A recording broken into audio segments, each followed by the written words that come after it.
What has caused our delay in getting this episode? I apologize, Celeste. Kryptonite radiation has slowed our progress along with making you and Dallas ill. It has also distorted my voice simulator chip.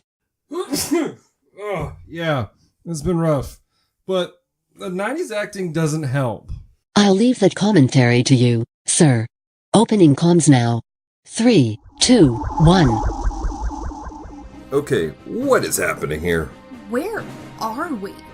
Glix, give us a situation report. Currently, we are on the planet Geekery. Be warned, our impossibility drive may cause distortions as we traverse this land. Impending impossibility engaging in 3, Oh, gosh. 2, 1.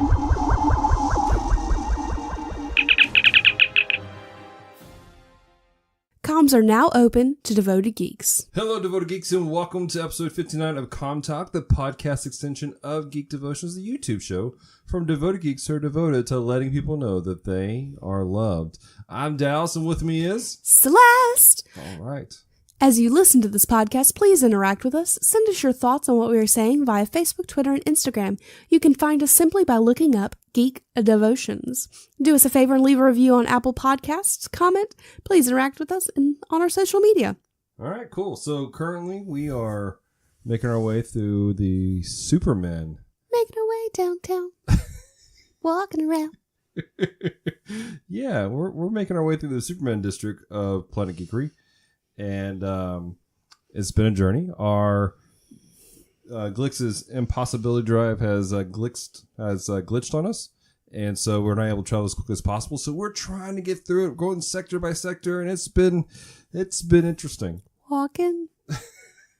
Rolling. That's the wrong sector. So for those of you who didn't know, this all began way back several months ago with our friends at Retro Rewind Pod. Our Retro Rewind podcast, we did an episode of theirs talking about Superman 2. Episode 166. That was it. And recently, I did one about Superman 3, so if you want my views on that and Celeste's views on Superman 2, go check out Retro Rewind podcast.com, rather, and check them out. Fantastic podcast, much better than what we're doing here. You should probably stop listening to this. Go to theirs right now. That being said, I really need to stop sending people other places. So we've been doing this little journey for a little while, and it's been fun. We've talked about the serials, like the Batman serial, or not Batman serials, the Superman serials from back in the day. We talked about the what else we talked about? The 1950s cartoon. We talked about the 1960s cartoon. We talked about the 1950s, 60s black and white TV series. Yeah. And these are the sectors of the Superman district that we've journeyed through, and it's been an adventure. It's been an adventure. I'm actually really excited about the next 4. Yeah. Like the next 4 are a little bit closer to when I grew up, so I have some pretty hardcore nostalgia. Oh yeah. For the next 4 because I've seen all of them before. Right. Maybe not everything, but yeah. Right. Anyway. Well, before we get to there, let's find out where we are today. Glix, what do you have in store for us today? We are about to continue on to Sector 6 of the Superman District. This is the 1990s Superboy series. To navigate through here, we will need to discuss our likes and dislikes of this series, our opinions of Superman and Lois Lane, and our thoughts on the execution of this series. Awesome. Let's do this. All right. So, like Glix said, we're going to talk about what we liked, what we didn't like. Our views on the Superman character and Lois Lane, which...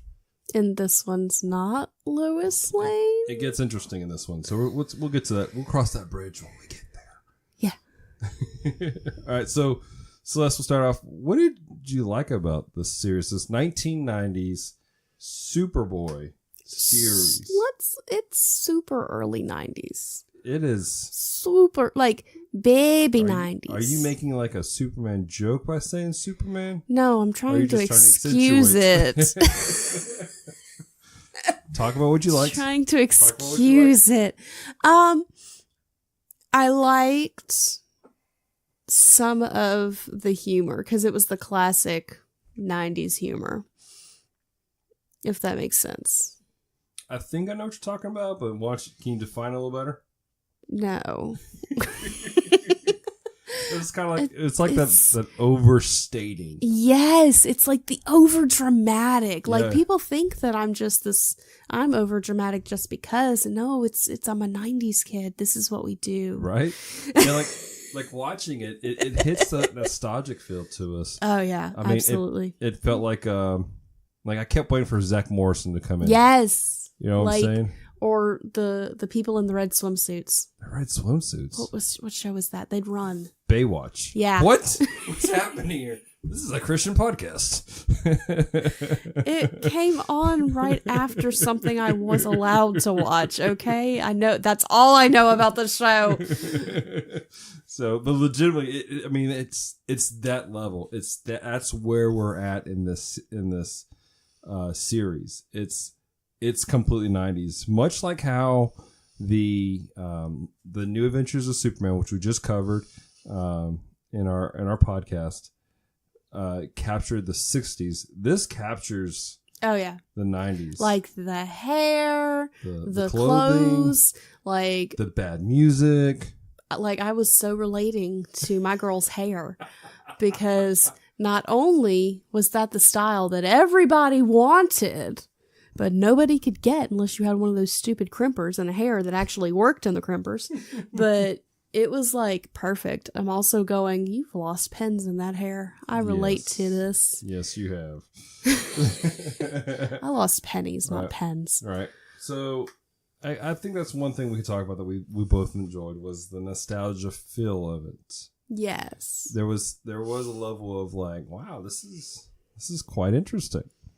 You know, it's again, I kept waiting for Zach Morrison to pop up, and if you don't know who that is, You're too young. you're too young, or maybe you're too old. I don't know. No, that's true. There's an age gap. Well, I don't feel know. like So Zach Morrison, he was like one of the main characters from Saved by the Bell from the 90s. yeah. And If you don't know who Mr. Feeney is, you're too young. so, but with this though, with that feel of the 90s, there was a level of, it was this awkward transition period you had in that time frame where like they're being edgy, but they're not being edgy at the same time. And there always felt like there was like, you almost expect them to go like, and this is the lesson of the day, children, type of thing throughout the entire time. Like that episode of Sonic the Hedgehog we watched. Like that episode of Sonic the Hedgehog we watched. Speaking of 90s nostalgia. So, that being said, it is one of those things you have to pull yourself out of today's context, put yourself in 90s TV land when looking at it. Yeah. And so I'm trying to think like the acting. Well, I'm trying to think of this is a hard thing because I feel like I want to be positive, but it has been rough to watch. I think the fact that my favorite episode was the last one we watched. Right. Well, let's go ahead and jump into some of the Like that's what I'm awkwardness. basing a lot of my goodness on. I didn't hate the series. Oh no, it wasn't terrible. No, but like there were these awkward moments. Like let's get into that what you just alluded to the last episode we watched. Again, we didn't watch the entire series. We watched 5 episodes. 6. Watched 6 episodes. It was a struggle. In the last episode we watched, we're watching it and we're like, something's off. People don't know who Superman is now. Throughout the entire series, Superboy, and we need to know that this is Kal-El. Yeah, This is who we know as Superman, but in this time frame in the 90s, like it's Superboy. They're calling him Superboy because he's young. He's like what, college? yeah, freshman college. Yeah. So And he's a like reporter. he's like barely 18. Yeah, he's a reporter for their college newspaper. His best friend is Perry White's child. Yeah, was his child or his nephew? I never got It's that. his son. Son, okay. And so Perry White, and then we have Lana Lane, not Lois Lane, Lana Lane, which of course it's interesting. She is a character that's in the series. She's in several series. She was in the third Superman. She was in the third Superman. You're absolutely right. So a lot of differences. He was younger. But you're like, it starts off the first episode, and it's like he's friends with all these people. There's this guy rolling up. Clark seems to have a relationship with a young lady, kind of. Her dad is some to-do guy, and all of a sudden they're trying to blow up the dude's car. No. That was the second episode. Was that the second one? The first episode was the one with the plane. Yes, you're the right. The plane. So you're absolutely right. There was one with the plane where this plane was coming in for a landing. It had issues, and Superman had to go save the plane.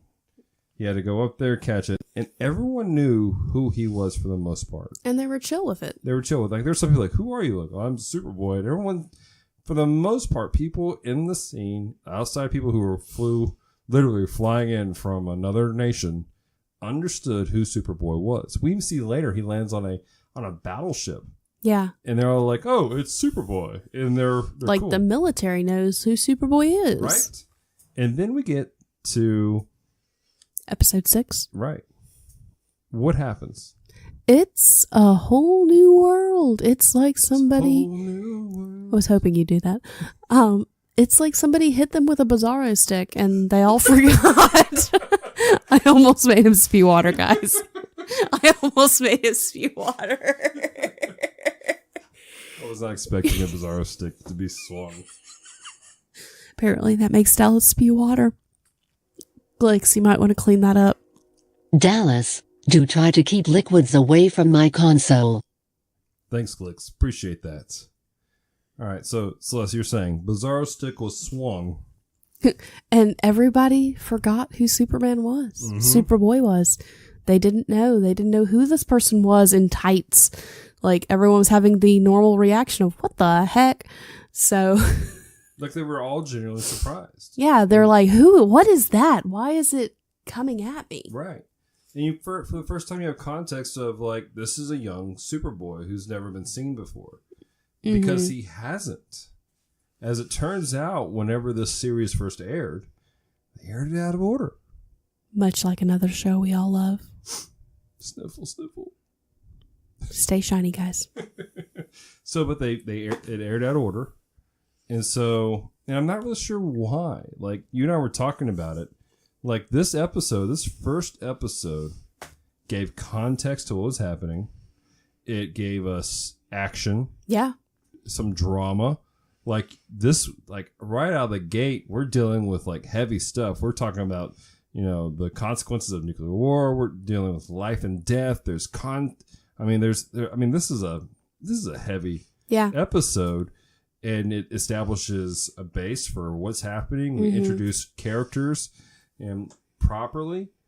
And then it's, for whatever reason, they scrap it and they put it in the middle of a series after we have all this stuff established. Yeah.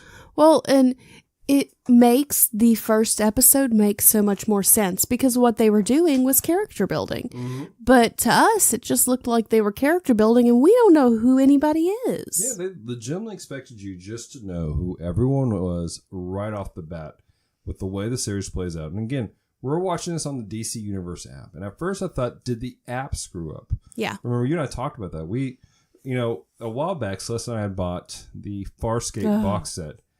And yes, Pater, we watched Farscape. If Pater responds to us, oh my gosh, I'm going to flip out. I really will. But anyways, and then we were watching some of it on the DVDs, and then we were also watching some of it on Netflix. Yeah. And then we realized, I forget which one it is now. One of them had them completely out of order. One was actual order of how the storyline goes. The other one was the release. It was Netflix. Netflix is bad about that because right about the same time as the time I also realized a show I was watching called Crossing Jordan was also severely out of order. Oh, yeah. Like, I started the series finale in the middle of season 1.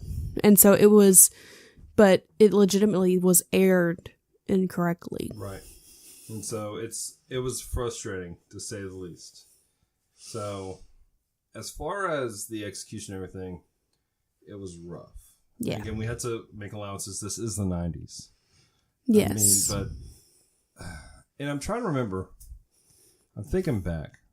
I feel like in the 90s was when they were really, really making some major changes to green screen technology. Because I remember clear as day watching major news outlets and the weathermen doing stuff and it being all kinds of wonky. Oh, yeah.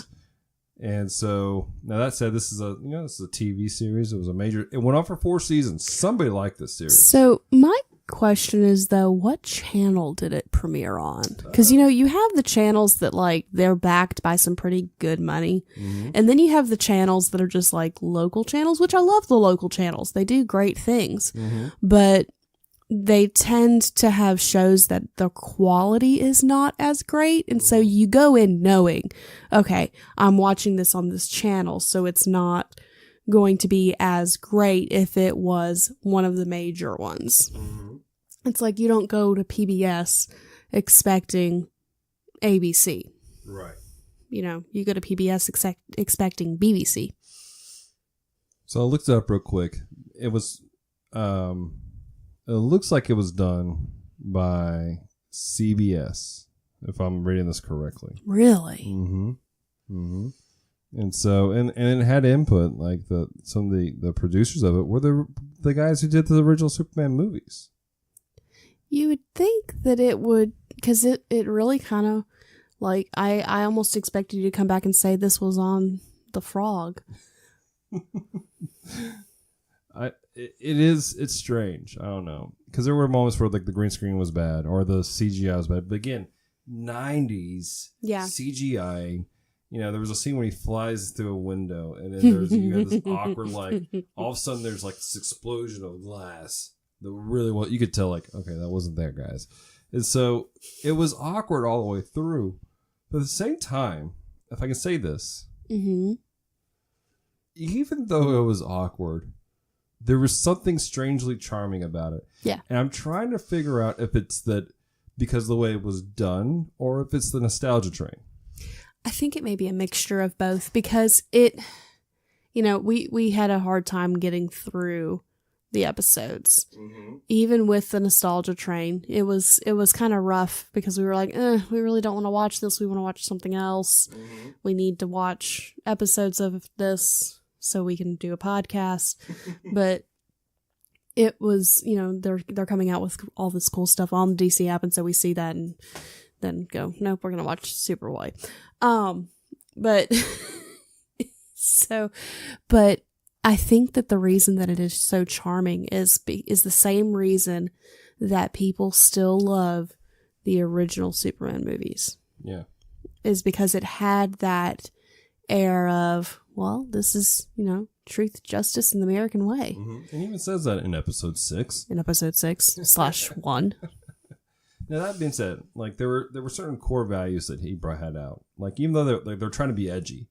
Yeah. Like, there was the one episode with the mob boss's daughter, and she's being like the typical, like, I'm going to buck the system, I don't care what my daddy's doing, and she's like, I'm inviting my boyfriend back to the hotel room. And so she's trying to, like, lure Clark back into her hotel. And he's standing at her door, and she's like, come on in, we're going to have a good time. And he's like, good night. Yeah, like awkward hug and kiss and deuces. And he walks out of the room holding to a standard of morality. That, I mean, to be honest, if this was done today, we would have gotten a 30-second sex scene. Yeah. Right there of them just like making out and ripping clothes off. Yeah. And so there is a level of wholesomeness to it. Again, this is the 90s. Yeah. And it's early 90s. Early 90s. And so I appreciated that. Yeah. I appreciate it. And I don't know if I'm becoming, I'm just tired of seeing it all the time. Like, it's just all the time we see, like, hey, here's a show that kids are watching. Why is this happening? Yeah. It's shoved down, like, the fact that we have so many kids nowadays that they think now, because of what has been produced in the media, this is normal relationships with people. Yeah. Well, and the fact that medically things are having to be checked on children that used to, it was 16, 17-year-olds. Exactly. So it's awkward to think about what's happening today.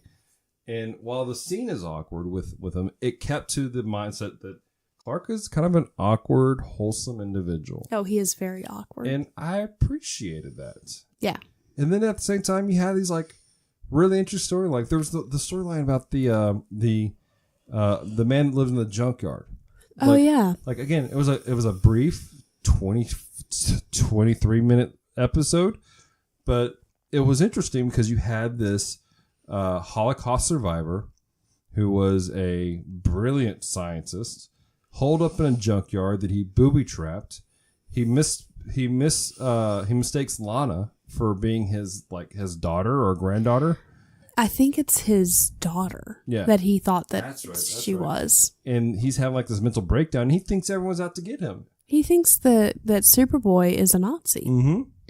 Because in that era, that's who you feared. Mm-hmm. Absolutely. Well, not in the 90s, but in where his mind was, that was who was to be feared, and he was trying to prevent them from going back to a concentration camp. Exactly. And so you had this like really intense conflict in the scene and conversation, and it really brought home the, hey, these are still here, and they're still dealing with life and dealing with struggles. When we think about this as 1990, this is only 50 years after the end of World War II.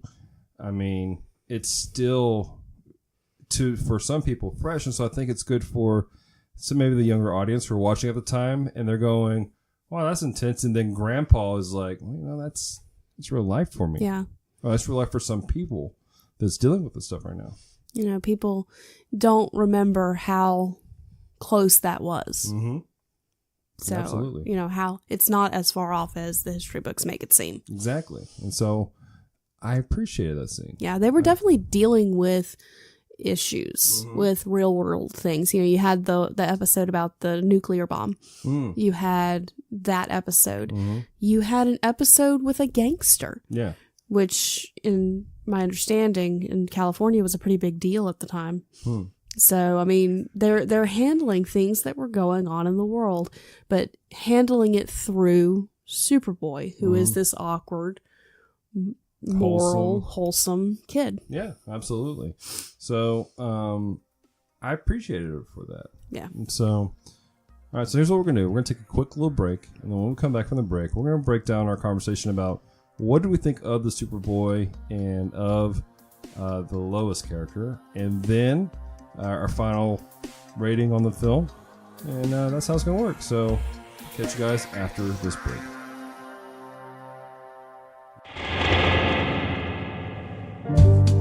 Welcome to Victims and Villains. This is the channel where we talk nerd, we talk hope, and we speak nothing else. I'm your host, Captain Nostalgia, and I'm so glad that you are here to join us.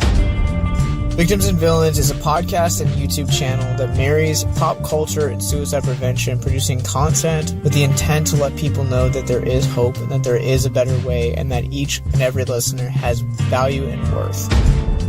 Listen to Victims and Villains on your favorite podcast catcher or on YouTube by searching for Victims and Villains. Also, check out their website, victimsandvillains.net. Comms returning to normal stasis in 3, 2, 1. All right, so Celeste, what did you think of this Superboy? I think he made a really good Superman. Like, Before you get into say that, we do have to specify. There are 2 actors that played Superboy in the series. Yes. We are only dealing with the first actor who played Superboy in the very first season. He got changed out after the first season. Yes. And his name is John Newton. That's the guy who played Superboy in this series. To be honest, he hasn't done a ton that I've been familiar with at all. Didn't we figure out that the biggest character was the guy who was trying to steal the ray gun? Yeah. That was the biggest actor in the whole first 6 episodes. Yeah. Now, he did voice Superman in a couple of Superman classic shorts, which I'm really interested to track those down. But really, I mean, he's done some horror films. He was in Desperate Housewives for a couple episodes. Oh, dear. Yeah, he just hasn't really done a ton that was really big, to be honest. So, now when I say that he did a good job of playing Superman, don't get me wrong, the acting was terrible. But he played the awkward well. I think he was legitimately awkward, and it just so happened it fit the character. It's like, I almost expect that in the casting call, he walked in and knocked something over. Oh, sorry. And they're like, yes, you. Perfect. Because it does work. The awkwardness does fit to the Clark Kent character. Yes. So, you think his awkwardness made him a good Superman? I think his awkwardness made him a good Clark. But it's Superman, of course. Again, he's a teenager, or a young man, Superboy. Is he good at being Superman? He really wasn't Superboy long enough. Like, it was all very quick. He would change into the suit and pop in a Mentos and blow everything out and chill all the fire, and then he was back to being Clark. Like, right. They didn't give us an exceptional exposure to Superman or Superboy. True. Whichever one you want to call him. True. There was not a lot dealing with that side. There was more dealing with Clark. Clark on a date. Clark trying to find a phone booth. Clark realizing that there's a girl in front of him and he cannot take off his shirt and put on the Superman costume. Right. But what's weird is that was all, again, that goes back to that was all episode 6. That was really my favorite episode of the 6 we watched. All right, so I'm going to have to agree with you. As a Clark, he's an okay character. He's an okay actor as a Clark. As a Superman, I just wasn't feeling it. Some of it was the scripting. Again, we didn't see him a lot. We didn't see him really perform as Superman or Superboy as it is. They used that breath power so much. So every episode, he was using his breath. And I'm trying to remember if in the comics it was that prevalent. I don't know. But I know a few of our viewers are avid Superman readers. And I'm curious if they could respond back to us, let us know. Please respond. Like, was that a thing in the early 90s? Like, him using his super breath all the time? Lungs of steel. All right. So as ranking goes, he's not the worst, but he's not good. Like, at all. No. And again, some of it's the awkwardness of the scripting. I'm having a hard time distinguishing between him as an actor and him as the character in the script. But you can't really separate it because that's how they wrote their Superman. That is what they did. That's how they wrote it. That's how they wanted to portray it. They did not want to focus on Superboy. They wanted to focus on Clark going to college and dealing with all of these things while also being Kryptonian. Right. So, which obviously other people have that issue because, I mean, they changed him out. Yeah. And we saw a couple clips from season 2. And I will say that the newer Superman, he was less babyface. I'll give you that. This Superboy seemed more, I'm here as Superman. But people just have to call me Superboy. Yeah. Type of thing. That freshman 15, though. All right, so now, normally this is the part now where we talk about the Lois character. And is this a good Lois? However, at least in the first bit that we've watched, we don't get introduced to Lois, which we'll run into that issue later with Lois and Clark. Not Lois and Clark. Smallville. Because it's not until like the last seasons. Yeah. And so we're going to bend some rules here and talk about the love interest then. What did we think of Lana Lang? That hair, though.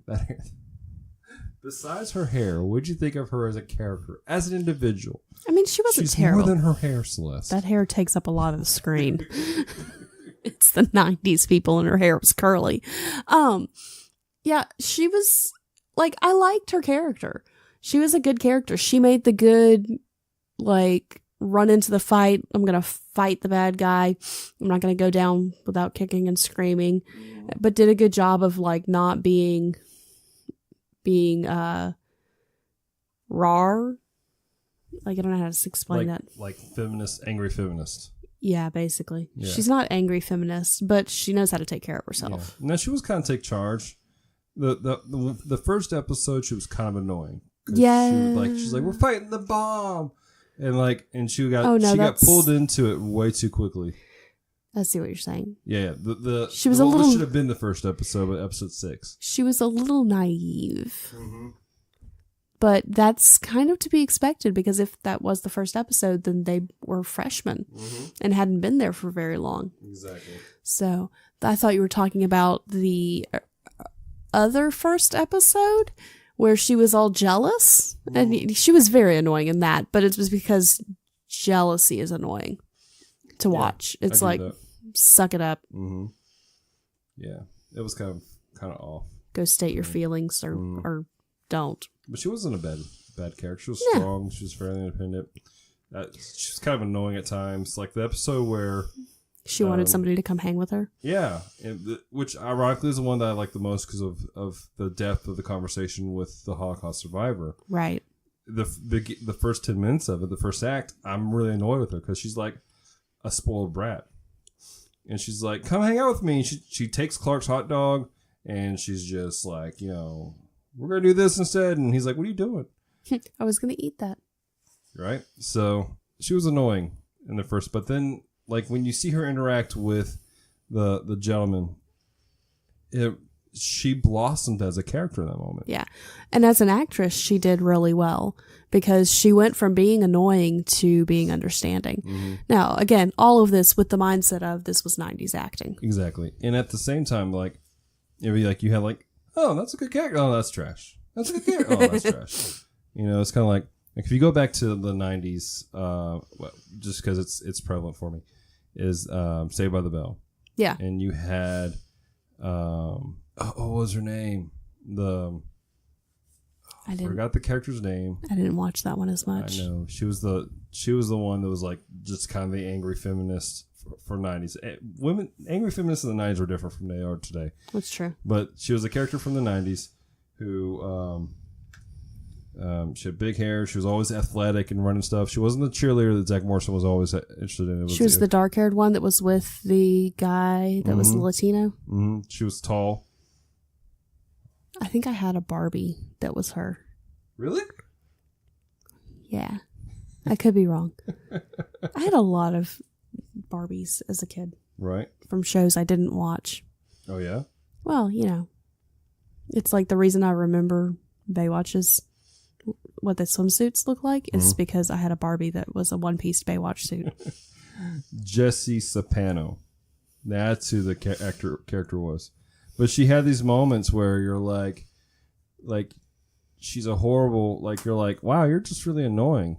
But then she had these growth moments. You're like, wow, there's growth here. Yeah. There's something good. Or even like Zach Moore, like the most the one that everyone remembers from that series was Jessie was taking basically sugar pill, like stuff to keep her from falling asleep because she was studying and she was stressed. So she was taking pills that kept her awake and kept her going. And she became, this was their drug episode, right? Right. And so you had Zach Morris, and he's Zach Morris. He's an idiot, but he's the cool idiot, but he's the one that's there for Jessie. He's like, you got to pull out of this. We're going to make it through this. And that was, there you had these great character moments. And in the next episode, he's trying to skip school and be an idiot again. You're like, what's going on? Didn't you just learn from that? Right. And I feel like that was a trope in 90s TV shows that this suffers from. It's almost like specifically her. It's almost like the writers didn't want people to lose interest in the fun characters. Like she was supposed to be the fun person. She was supposed to be the girl who was all chill and cool and what have you, because Clark was not. And neither was Perry White's son. But she was supposed to be the popular one. And so they were scared to show too much growth. Like they'd do it, but then she'd go back to being cool and whatever. That's kind of the trope, what the trope feels like. Exactly. All right, so let's land this plane, Celeste. Is this a series to recommend to people? You got this person that maybe they've gotten DC Universe for the first time and they're big Superman fans. They're like, I want to watch Superman.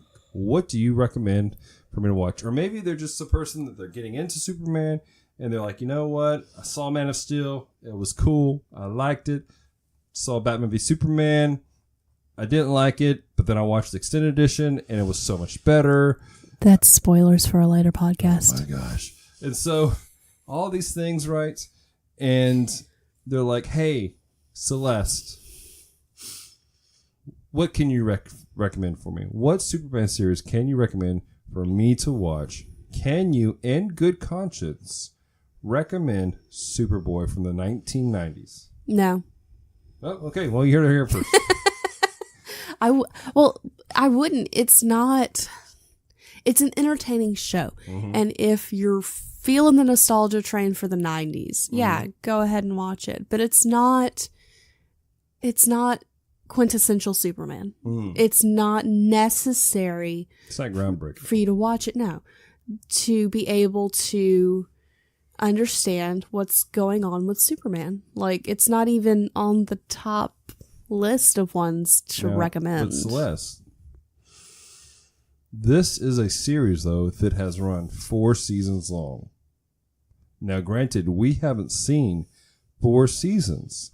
Does the fact that this won out 4 seasons, all right, theoretically, somebody said, hey, season 1, we can do better. Let's buy season 2.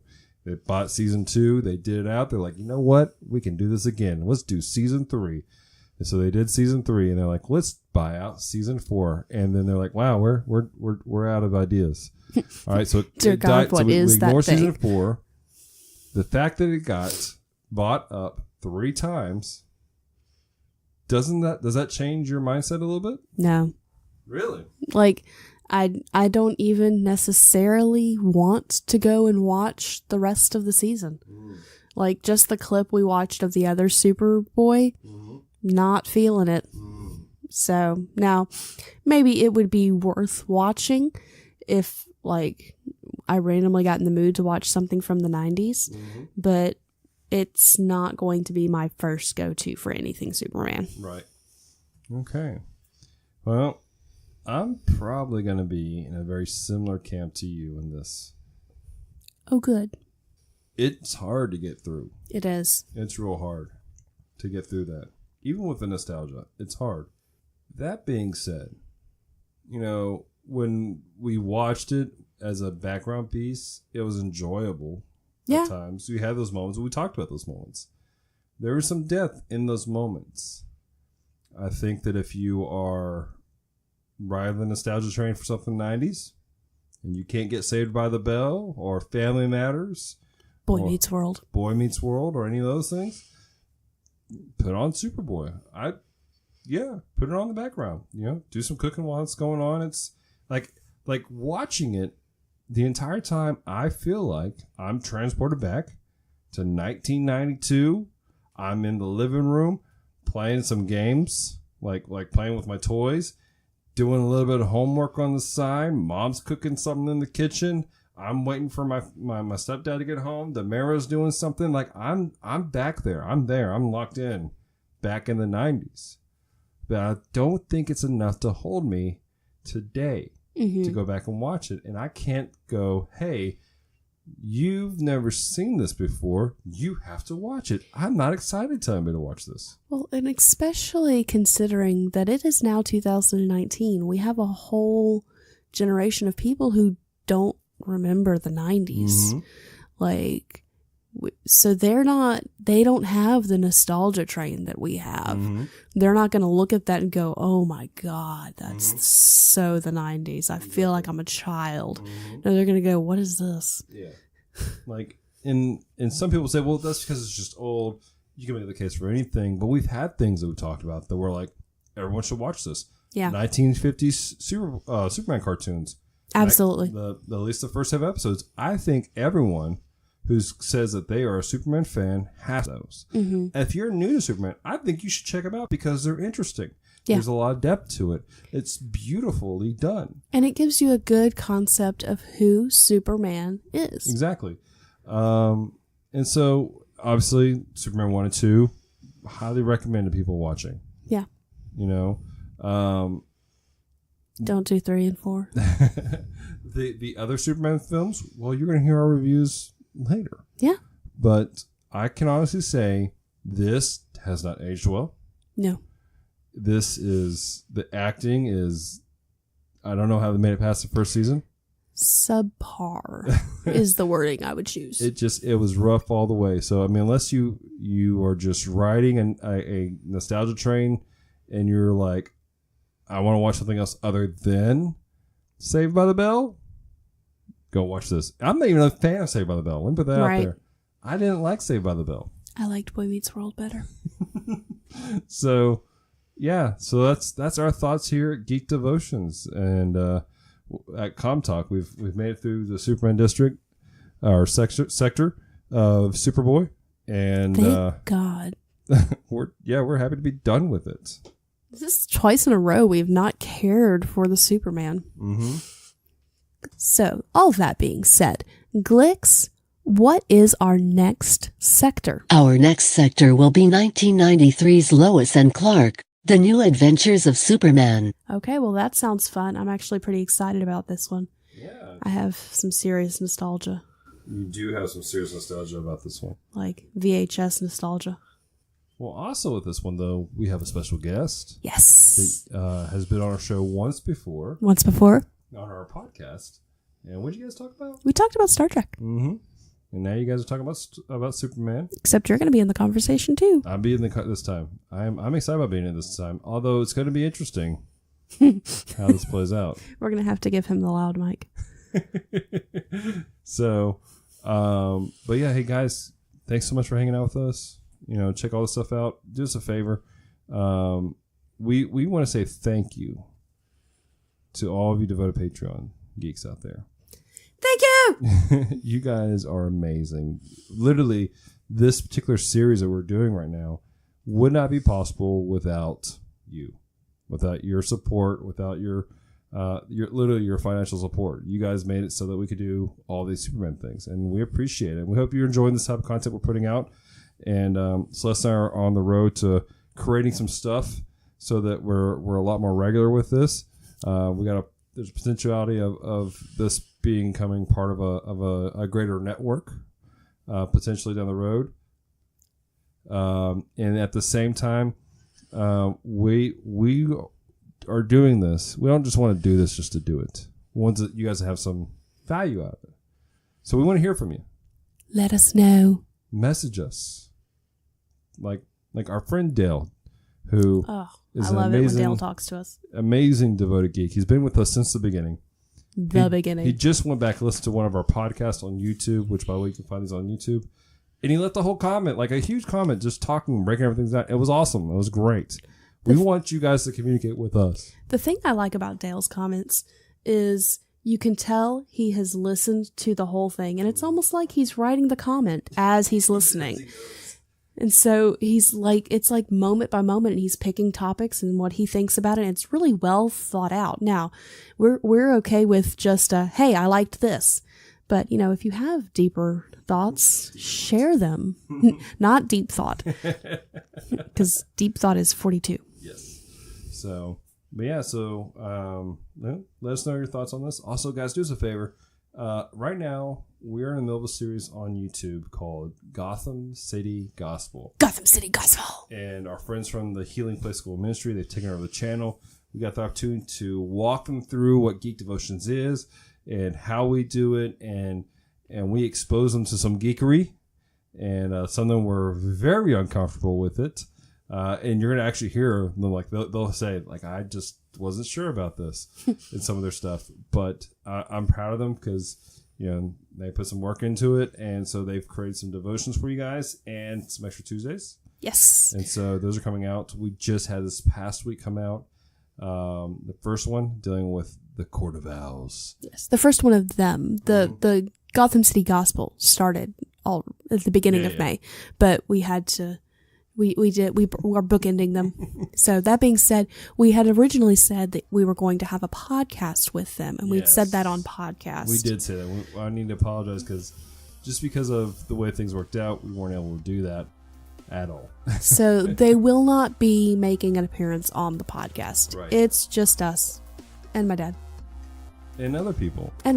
Some of our devoted Patreon geeks might be joining us later. Dun, dun, dun.